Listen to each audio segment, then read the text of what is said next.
Clarke was a 31-year-old woman living in Brisbane, Australia with her 3 beautiful young children, Aaliyah, Liana and Trey. To the outside world, she was a young, fit mother who was starting a new life after the end of her marriage to Rowan Baxter. To family and friends, they knew the nightmare that Hannah had been running from. So what happened leading up to February 19th, 2020 that would leave all 5 people dead? Let's take a closer look with our true crime spotlight on Hannah Clarke. Hey everyone, and welcome back to my channel. My name is Bridget Parker and I cover all things true crime. If that type of content interests you, please subscribe and click the notification bell. In this video, I will be discussing the events leading up to the deaths of Hannah and her 3 precious children. I'll be using Hannah's maiden name Clarke, not Baxter, as requested by her family. I debated a lot before editing this video about showing the face of Rowan Baxter.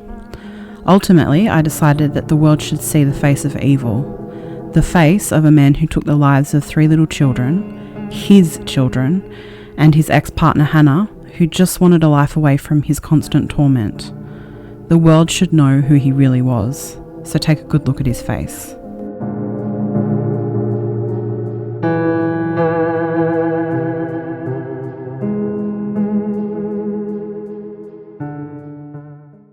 Rowan grew up in New Zealand before making the move to Australia. From what I have researched, his childhood was rough and he treated his mother incredibly poorly. Alana Hampson, Rowan's cousin, told News Hub, "I didn't like to be around him because I felt uncomfortable. The way Rowan used to speak to his mother was disrespectful." She states Rowan was addicted to porn from a young age and was abused as a child. Sandra Taylor, another cousin of Rowan's, spoke to media sources and explained that the men in the Baxter line were all raised to believe that women are to be 2 things: to be a house cleaner and to be a prostitute. Rowan eventually moves to Australia and begins a relationship. He has his first child, Isaiah. The relationship broke down, and years later, the world would learn that Rowan had a pattern of abuse with his partners.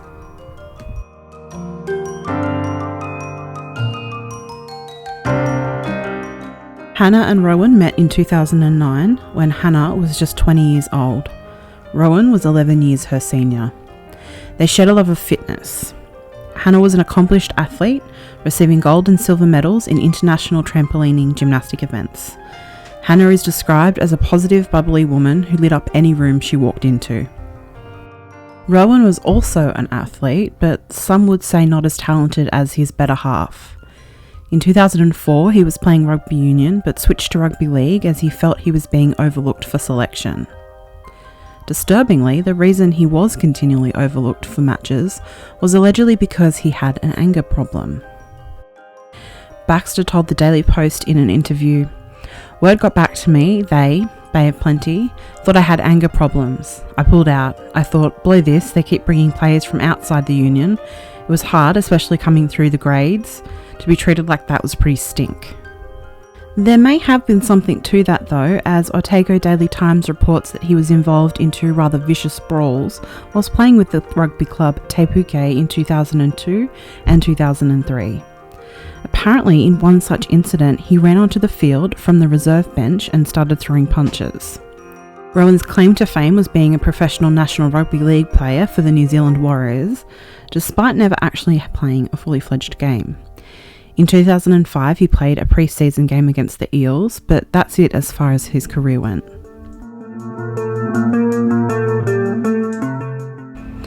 Rowan proposes to Hannah in 2011, and in October of 2012, the couple marry in Kingscliff, New South Wales. Their wedding photos show happiness and hope for a bright future. Over the years, the couple have 3 children, Alea, Liana and Trey. As the years go by, Hannah becomes distanced from her family, with her family later saying that they weren't sure at the time why and wondered what they had done wrong. They did believe, however, that Rowan had something to do with it. Sue and Lloyd Clarke, Hannah's parents, told the Daily Mail, "He was always controlling. He ruined the relationship with everyone, even tried to get her away from us. We'd go down the coast and if they turned up and saw us there, they would go to another beach." Hannah and Rowan used their love of fitness and athletics to open up a CrossFit-style gym, Integrate, in Brisbane, where they lived. They offered several different types of classes a day, including mums and bubs classes and classes for children. Their website states they specialised in things such as Olympic weightlifting and gymnastic strength training. They were active on social media, posting specific technique videos on their website and YouTube. All of these videos can still be seen.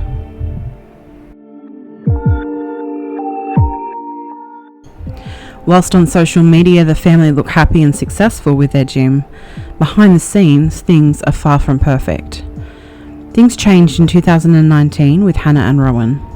Aaliyah is 6, Leanna is 4, and Trey is 3 years old. Hannah has more contact with her family and opens up to her parents and her brother Nathaniel, Nat for short. She tells her mother about Rowan's behaviour and his coercive control.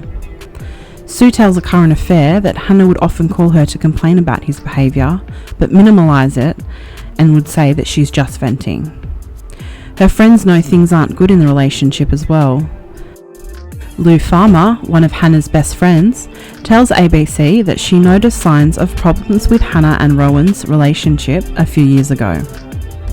She'd come in and said what happened, the night before, or just some things that the way he'd speak to her. And I know other people at the gym saw it, and it was just, I guess a little bit more aggressive, and my son would never speak to me like that. Sue tells a current affair that Hannah wasn't allowed to wear the colour pink or certain clothes such as shorts or walk off a beach in a bikini without covering up. Hannah tells her mother, "I was thinking it wasn't abuse because he never hit me."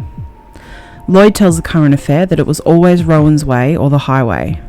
This is also noticed by members of the couple's gyms, and they brush it off as Rowan just being a prude. Rowan was using coercive control against Hannah. Signs of coercive control include isolating you from your support system, monitoring your activity through the day, denying your freedom, gaslighting, name-calling or putting you down, limiting access to money, reinforcing traditional gender roles, turning your children against you, controlling aspects of your health and body, making jealous accusations, regulating your sexual relationship, and threatening your children and pets. Hannah's family revealed that she was forced to have sex with Rowan every night, or the next day he made it unbearable for her and the children. Nat told a current affair, "Not physically hurting the kids or anything like that, but just make it a torturous day of, you want to go to the beach? No, you're not going to the beach. You're not allowed that." Sandra Taylor recalls that Hannah told her at one point Rowan would let Trey play with photos of his mother cut up, almost as a direct threat to her. In the months before Hannah left, Rowan told her about his first relationship. He had planned to kill his son and partner when she threatened to leave him. Nikki Brooks, one of Hannah's closest friends, revealed to The Australian, "Hannah told me that he had a rope and something in his car. He'd driven to do it. He'd prepared what he needed to kill Isaiah and Isaiah's mother, and then didn't do it. Isaiah would have been maybe 7 or 8. It was the first time she was going to leave him as well." There was also another incident in which Nikki recalls. She explains, "Hannah just knew there was a road rage incident. He lost his mind and nearly beat someone to death. He would make it out to be someone else's fault, of course.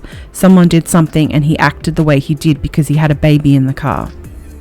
In the incident in which he almost killed someone, Rowan was charged and convicted of grievous bodily harm. Fearing for her life and sick of the abuse she was suffering, Hannah moved herself and her 3 children out of the family home on December 5th, 2019. Her parents helped her with every step, doing whatever they could for the safety of their daughter and precious grandchildren. Scared that Rowan would find her, she cannot tell Rowan she is leaving him. She waits for him to go to work before packing what her and her children need and leave. Lloyd told a current affair, "She had to wait until he would go to work or something and then pack everything up and then get the kids out of there." Sue added, One time she even went to the trouble of hiding her car, leaving it in a public car park because we're not sure about the car, but he was tracking her phone calls and everything. Hannah hides out at a friend's home before eventually moving in to her parents' home. Hannah breaks ties with Integrate, the gym her and Rowan owned. Their last post on their Facebook page was December 18th, 2019.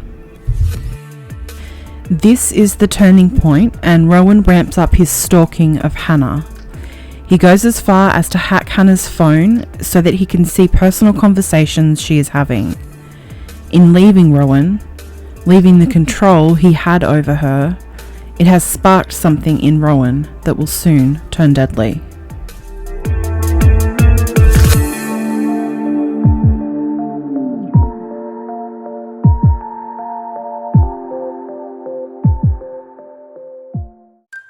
On Boxing Day, December 26, whilst Hannah is at a park with the children, Rowan arrives.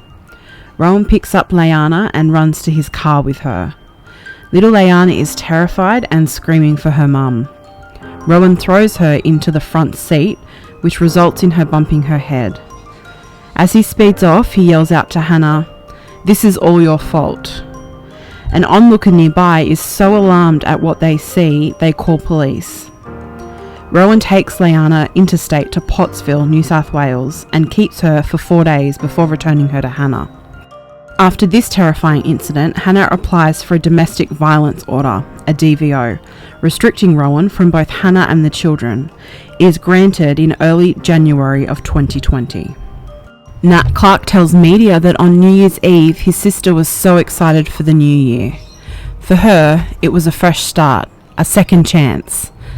"This year will be great," Hannah tells him. What Hannah doesn't know is that she would only have 50 days of 2020 before tragedy strikes. The DVO taken out on Rowan didn't stop him from his continued stalking. For some reason, at the end of January, the Holland Park Magistrates Court varied the DVO and allowed full access of the children again to Rowan. On January 30th, Hannah sent a text to her friend expressing concern that Rowan would be allowed to be 100 metres away from her with the changed conditions. This access was short-lived, however, as Rowan breached his DVO and reportedly assaulted Hannah. Sue recalls, "He had to bring Trey home, and when Hannah went to get Trey out of the car, he had A4 photos of her in her underwear all over the car." She said, "She grabbed them out of the car and screwed them up, and he grabbed her by the arm and twisted it up behind her back." In early February, police charged him and the DVO was fully restored. Hannah had done everything she could to get the help she needed from police, domestic violence agencies and the courts to keep herself and her children safe. Rowan had fought her the entire way. In fact, for some reason, during a mediation session with Hannah, he rejected his lawyer's advice to sign an order that would allow him 165 days of custody each year. He seemed determined to make this difficult for Hannah, attempting to control what little he could. It wasn't about the children, it was about Hannah. 3 weeks before that fateful day, Hannah begins training at a new gym. Daily Mail Australia learnt that only a day after she begins training there, Rowan attempts to get a job at the facility. According to the owner, Gareth Thomas of CrossFit Brisbane, Hannah had done her first trial session a day prior. Gareth says, "I honestly didn't know Hannah when I first interviewed Rowan." Mr. Thomas noted that the interview ended rather oddly, with Rowan wanting a photo with him in front of the gym. Gareth says, he posted that photo to his social media saying that he was starting at CrossFit Brisbane, which was completely incorrect. I think his words were to the effect of, "looking forward to the opportunity," or something like that. He basically assumed he had the job. After the interview, Mr. Thomas began asking the community about Baxter and heard the rumours about Rowan's behaviour. Hannah also told them about the DVO in place. Mr. Thomas told media, "It was a choice I made to not go any further with him. We're not going to stand for this type of behaviour." No one can be for sure, but many people have speculated that Rowan learnt of where Hannah was training through his methods of stalking and hacking her phone. Lou Farmer, one of Hannah's best friends, recalled Hannah being very upset when she learnt that he was trying to infiltrate her gym. As all of this was happening, Rowan's family were aware the couple had separated. One of Rowan's cousins, Sandra Taylor, who was estranged from him due to her fear, reached out to Hannah. She recalls offering Hannah a safe haven if she ever needed somewhere for her and the children to go, as Rowan didn't know where she lived. Hannah had reportedly organised for several safe houses in the event Rowan would appear and begin to threaten her. Interestingly, Sandra recalls that as soon as she and Hannah began speaking, Rowan started appearing at her store, which happened to be in the same shopping centre that Hannah worked at. She also started having dog feces turn up on her front door. Sandra told Daily Mail, "Rowan was a man with a dangerous sense of possession and entitlement over his wife and children, particularly in the last 3 months that I was concerned for her. This was a man with a level of hatred and disrespect for their mother that he would make this choice, the most horrifying and despicable of choices." A week before the tragic event unfolded, Hannah was fearing for her life. Sue recalls in a current affair interview, Hannah asking her if she should write up a new will. "She said to me only last week, 'Mum, should I do a will? What happens to my babies if he kills me? Because he'll go to jail for murder. Who gets my children? I want you and Dad to have them, or Nat. I don't want his family to have them.'" The night before Hannah and the children are brutally murdered, Rowan calls to speak to the children. Hannah tells her mother that he is crying and upset and that she is concerned for his well-being. She says to her mother, "I feel really bad for him." Lou and Simon Farmer tell ABC that Hannah felt that night Rowan was unravelling and didn't know what to do to get him help. Help for him, undoubtedly, would also be help for her in protecting her and keeping them safe from his madness.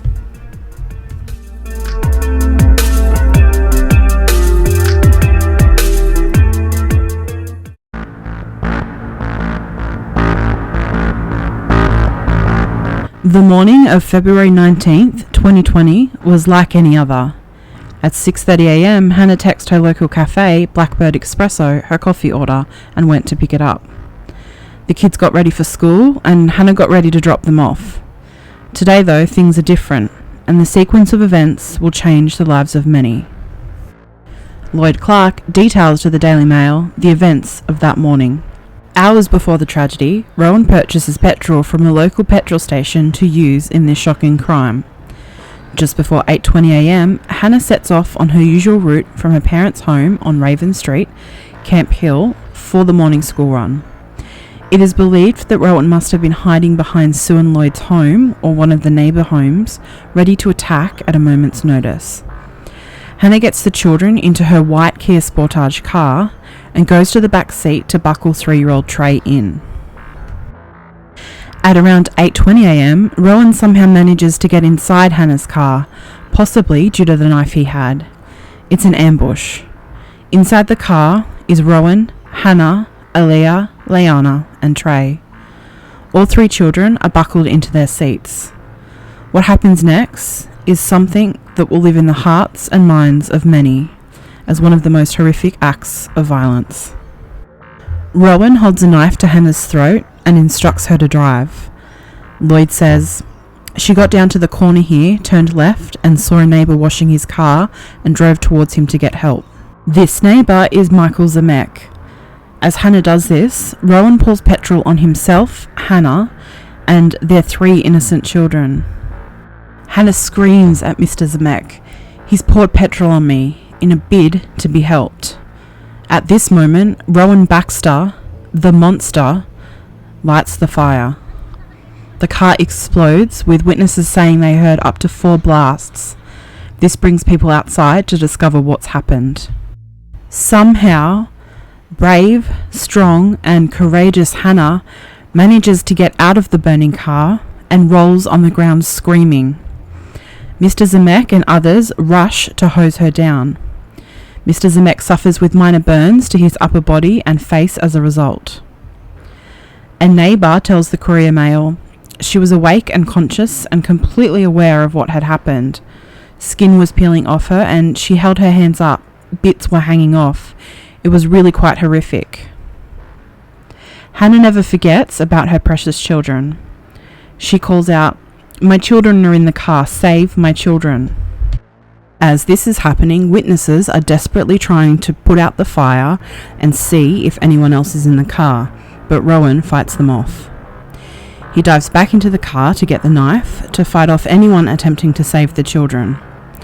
Andrew Snell, a nearby resident, tells Courier Mail that Baxter was aggressive and not allowing anyone to extinguish the flames. The car begins to roll down the street, and witnesses such as Matt Gee East rush to stop it. Once they do, they see 3 children in the back of the car. Another witness attempts to rescue the children, but the flames are too much. It's not only Hannah and her family dealing with this tragic crime, it's the witnesses at the scene who will never forget what they saw. Yeah, then the car started going down the hill and we tried to stop it and got the back door open, and then that's when I seen the kids in the car. So you saw them? Yeah. Rowan Baxter then uses a knife and stabs himself. He lay dead on the sidewalk. Paramedics attempted to revive him, but they were unable to. 7 ambulances and over 30 police officers were at the scene of this horrific nightmare within minutes. Remarkably, even with 90% of her body burned, Hannah is alert and conscious when police arrive. She is able to give them a detailed description of what happened. Lloyd told a current affair, "Almost like a police report," they said. "She was so articulate. At this time he did this and he did that." To the end, she fought to make sure if he survived, he got punished. She was so brave. I didn't know she'd been able to get that detailed. She made sure she got out as much information as possible. Adrian Tong, the Queensland Ambulance Service Senior Operations Supervisor, said on scene that we secured her airway on scene and she was transported lights and sirens to hospital. Nat Clarke, who was at work at the time, was told he needed to speak with his wife, who was hysterical on the phone. He killed them all. That's how Nat Clarke is told by his wife Stacey that his sister and her 3 young children have been murdered. Nat tells ABC, "It was probably the worst day of my life." Hannah was taken to Royal Brisbane and Women's Hospital in critical condition in ICU. She fought as hard as she could, but sadly Hannah's injuries were just too extensive and she passed surrounded by family and friends. In death, Hannah and her babies were together again. Not! Hi Dad, I miss you and get off Mum's phone. No! I didn't. Stop! Don't!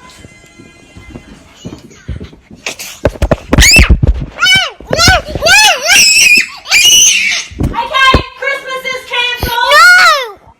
No! Sorry. Hi Dad, I miss you at work. And I love you so much. Leah's being mean and her's not getting every present. Just me. And I miss you so much. And I love you so, so much. The nation was shocked and heartbroken when the media began reporting on what had happened. In fact, the world focused its attention on what happened that morning in Camp Hill. The brutality of it, the senselessness, living in the hearts of many people all over the world. How could a father do this to his own children? Many leaders spoke out after the murders, including Prime Minister Scott Morrison. He discussed this in Parliament. We must reflect on how and where the system failed Hannah and her children, as it has failed so many others. It's so frustrating. It's so devastating. Whilst this was the action of a depraved and evil man, we know enough of the circumstances leading up to the murders to know this should not have happened, and there will rightly be an inquest in Queensland, and I commend the Queensland Government for taking that action as they should. It will, as so many others have spoken the truth. And we already know this: Hannah deserved to feel safe and be safe, and to watch her joyous and wonderful children grow up. In the aftermath of such a public tragedy, the Clarke family showed how strong they truly are. They were incredible and spoke publicly only days after the murders about what had happened to Hannah and the children. It would be understandable for them to shy away from the spotlight, however they're using it to make a difference for others. They wanted to educate people that domestic violence isn't just about broken bones and bruises, that emotional abuse, coercive control, is just as powerful and dangerous. There were some positives, if we can call them that, from this ordeal. With Hannah's family speaking out, many victims began to call domestic violence hotlines to ask for help. More remarkably, a lot of men began calling and asking for help for their anger problems. Prevention of Domestic and Family Violence Minister Di Farmer said, "In the past few days, people who work in the DFV sector have seen an incredible surge in calls from people asking for help, and importantly, from people asking for help to stop being violent." By bravely speaking out about their daughter and sister, the Clarkes may have helped many more men and women deal with what is happening in their homes as well. Isaiah Baxter, Rowan's oldest son, contacted the Clarke family after this tragedy. Isaiah, now 23, had been estranged from his father for several years. Nat told A Current Affair the message from Isaiah read, in part, "His appalling parenting caused irreversible damage to my mental health. If I could take the place of Leanna, Aaliyah and Trey, I would have in a heartbeat. We share a similar bond, as we both suffered years of domestic abuse and torment at the hands of Rowan." On March 9th, 2020, Hannah, Aaliyah, Leanna and Trey were celebrated and laid to rest. Mourners arrived wearing Hannah's favourite colour, pink. The funeral service was televised and live streamed as Hannah's family allowed cameras inside. Australia grieved with the Clarke family. Hannah and her babies were all placed together in a single white coffin. The Prime Minister of Australia, the Queensland Premier and the Police Commissioner all attended. Nat spoke of his memories of Hannah when they were little, her bad singing, her trying to embarrass him at events, and the special bond they had. "We weren't brother and sister, we were friends," he shared. Nat went on to share more about the kids. Aaliyah was strong, smart, energetic, bossy, and a great big sister. Leanna was described as beautiful, sweet, caring, and had a great imagination. Trey, Mama's boy, was strong, sweet, caring, and Hannah's greatest surprise. He finished his beautiful eulogy with, "Most of all, I'm going to miss hearing Unky Nat from you three ever again." Everyone who spoke about Hannah talked about how special she was and her beautiful smile. She was the type of person who lit up the room. Both Lou and Nikki, friends of Hannah's, talked about how Hannah was always such a positive person. Lou shared during her eulogy that she saw signs of Hannah all the time. She said, "The rolling thunder on the night you passed, you were angry and so were we." Childhood friend Nikki said, "Han was one in a million, kind and selfless, fierce but so funny. I am so sorry I couldn't protect you." In describing the children, she said, "So different, so perfect, and all made up of the best parts of their mummy." During the service, children placed butterflies on the white casket where Hannah, Aaliyah, Leanna and Trey now rest. Hannah's body was so badly burnt that the only memorial piece her family was given was her footprint. That footprint has become the start of the next journey of Hannah's story. Shortly after the deaths of Hannah and her children, and with nationwide attention, the Clarke family and several of Hannah's closest friends decided to create Small Steps for Hannah, a non-profit that will endeavour to help make changes with how domestic violence is dealt with in Australia. They use the footprint of Hannah as a symbol, and the number 4 is used in the name as well to represent the 4 lives that were lost. According to the Small Steps for Hannah Foundation, they want to halt the cycle of domestic violence so that everyone can feel respected, informed, confident to act, and safe. HALT stands for Hannah, Alea, Leanna, and Trey. They aim to educate, advocate, fund, and support. I have left the link to their website below, as well as a link to their GoFundMe. The money raised will go directly to Small Steps for Hannah and their mission. Here in Australia, 1 woman each week is killed by a former or current partner. Domestic violence is a leading contributor to illness, disability, and premature death for women ages 18 to 44. Sadly, we are not the only country with a domestic violence crisis. According to the NCAV.org, on average, nearly 20 people per minute are physically abused by an intimate partner in the United States. During 1 year, this equates to more than 10 million women and men. The legacy of Hannah and her children lives on. In Queensland, the government is working towards making coercive control a crime. If you or anyone you know are currently experiencing domestic violence, help is out there. I've listed numbers for several different countries in the description of this video. You are not alone, and there are people out there that can help you navigate this path. This video is dedicated to Hannah, Alea, Leanna, and Trey, as well as the Clarke family and Hannah's friends. Sue, Lloyd, Nat, and Stacey, your strength during this time has been inspiring. To Hannah's friends, my heart is with you. I have spent countless hours researching, and my observation of your selfless love for Hannah and her babies will always stand out to me. Hannah has such a wonderful support network of her beautiful family and friends. I am heartbroken for you, but I hope that this video will help spread Hannah's legacy, help spread awareness of domestic violence, and help others break free of the cycle. Thank you so much for watching this video. If this type of content interests you, then please consider subscribing and clicking the notification bell. Please don't forget to like the video. Until next time, bye for now.